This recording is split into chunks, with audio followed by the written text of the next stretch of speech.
कहतानी रोई के चिल्ला के तू बड़ा बसल सैया बहरा में जाके मम्मी बहन के मोहन करता मोर जवानी हमरा तहंग करता मम्मी बहन के मोहन करता मोर जवानी हमरा तहंग करता देहिया हमारे आने बन करता हो देहिया हमारे आने बन करता मम्मी बहन के मन करता मोर जवानी हमरा तहंग करता ओ मम्मी बहन के मोहन करता मोर जवानी हमरा तहंग करता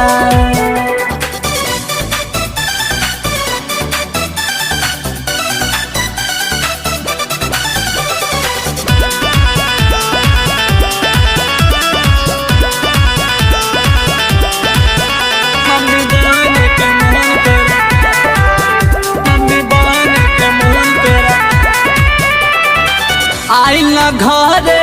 दहिया सिहारे दुखवा के से बताई हम लागे ना लाज तोहरा हमरा के छोड़ के बड़ा तू पहरा में बसल बलम आइल घरे दहिया सिहारे दुखवा के से बताई हम लागे ना लाज तोहरा हमरा के छोड़ के बड़ा तू पहरा में बसल बलम भाई बाछुहारा मोर बदन गदरा के पूरा कर द सपना देह से मिलन करा के मम्मी बहन के मोहन करता मोर जवानी हमरा तहंग करता मम्मी बहन के मोहन करता मोर जवानी हमरा तहंग करता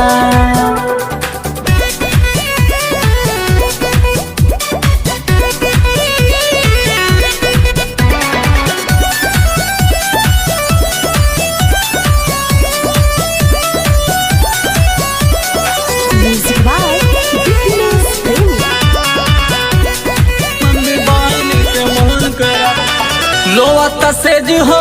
भाईल बाएज हो आके रेहाने ने ओने छुआ